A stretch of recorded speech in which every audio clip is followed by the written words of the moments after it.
Alright, and we are back with the third quest complete. If you don't remember what that was the damage blocking quest for 8,888 blocked damage. So with blocked damage it is actually a bit of a funny thing because it requires enemies to kind of deliberately bounce damage off you. If they're good players, they will generally just try to aim for the weak points or just not take the shot, thus making blocked damage actually kind of annoying to get, as a lot of the time you have to either get pretty lucky or you have to face bad players who are willing to shoot the red areas of your armor. But for this challenge I generally used some pretty foolproof armoured tanks, the Tiger II, the E10 and the Forest Witch, also the T150 which I forgot to bookmark at the front. But essentially for damage blocking missions these tanks are pretty simple, pretty easy to get. In terms of actually blocking damage though, by far the obvious reason I used these tanks is because they don't really have many frontal weak points. The Tiger II has notoriously a strong lower plate and upper plate, and it can even angle the hull as such, and is good at side scraping, so it's just a wonderful vehicle for damage blocking missions such as these. Forest Witch, similar thing, no real weak points, very small on the lower plate, and one barely above the gun and to the sides of the turret, but still fairly hard to aim for. And then the E10 is just a beast with its side armour, so that is why I use that one despite it having a horrible lower plate. Then of course T150, a tank which is very well armoured for tier 6, especially when you angle it as such. This is 128 penetration, but imagine you're facing tier 5s, then you're bouncing essentially everything at this type of an angle. But the reason I used these tanks is because they are fairly robustly armoured in most regards. However, if you actually just want to be bouncing damage for whatever missions which may come up, which hint hint, in future there may be a challenge regarding that, probably the easiest way, the most simple thing, which can be applied to every tank of any type, is just going hull down. As you can see here, a 121B with only 6 degrees of gun depression. You can still use it hull down given that you find the right cover. Yeah, it's a little bit more challenging without gun depression, however it is still doable, and that essentially guarantees you to bounce damage if you have a strong turreted tank. Medium tanks generally can't side scrape, so really that would only apply to heavies. Similar thing for a tank with gun depression, just like this Super Conqueror. Again, hull down, by far the most reliable way to block damage in essentially any situation. I was kind of thinking, for this challenge, what tanks do I use which are actually going to be pretty good at blocking damage, other than purely hull down vehicles, which of course there's a lot of them, just because most of the time tanks don't have strong lower plates. However, I did want to play some of the more different tanks that I generally don't usually play, so I did choose these. So I've got this one battle on Middleburg, which is probably the most damage blocked out of these series of battles which I did play. However, unfortunately I am also a bit of an idiot in this one, and I also bounce a ton of shots on the enemy. So starting this one off, I'm going to go towards the top, because generally a lot of the times this map is played on the top, even though in this battle there are quite a few heavy tanks. I should have probably noticed that and gone to the bottom. However, unfortunately our Object 752 is AFK for the duration of this game, so we wouldn't have exactly had the best support down there. So here you can see, up here, I am currently the only heavy tank on this flank.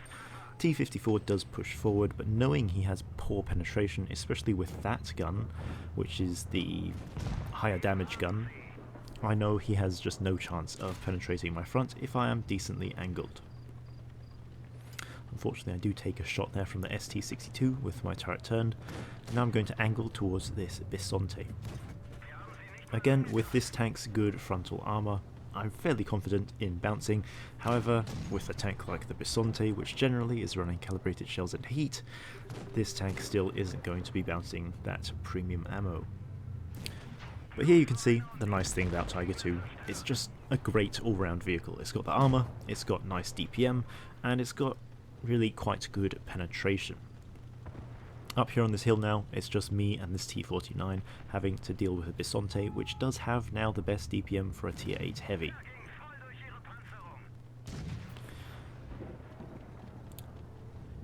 he did just shoot both of his shells into our Vickers MBT. Unfortunately, I do make a misplay there, bouncing off his auto ricochet lower plate, and I do it again. I should have aimed better there. And you can see here, even if you are a decent player who does aim their shots, you know, you can still bounce off even if you know where the tank's weak points are, especially if you're kind of aiming quite lazily as I was there.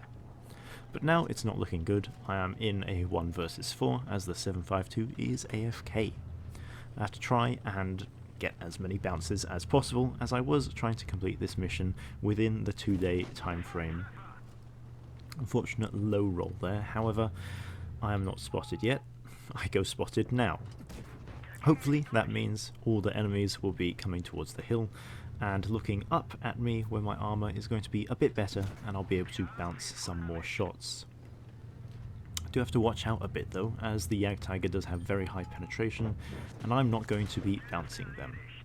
And there you can see one bounce from the K2.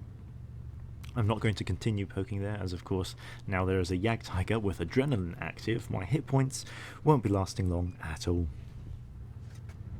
But with the 53 TP poking up, he uses standard ammo and of course bounces off, because generally to penetrate a Tiger 2 at tier 8 you do need premium ammo.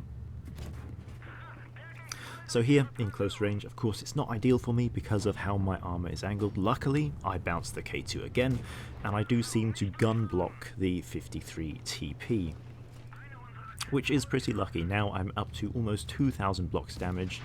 Unfortunately, I don't think I'm not going to get any more, except from the K2, who brings my total damage blocks up to 2,240, which is a lot more than my tank's actual HP.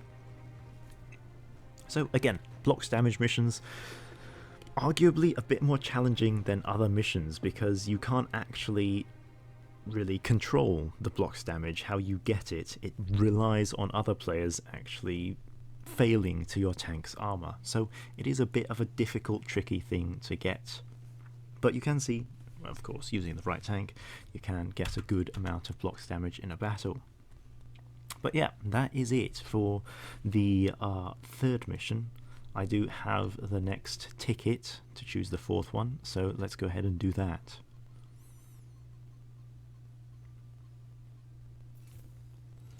And it is luck or duck. Okay, so for this one, I won't be making another video on this, as you can't really make too much of a video on this. It is just to send 77 reactions to players after the battle.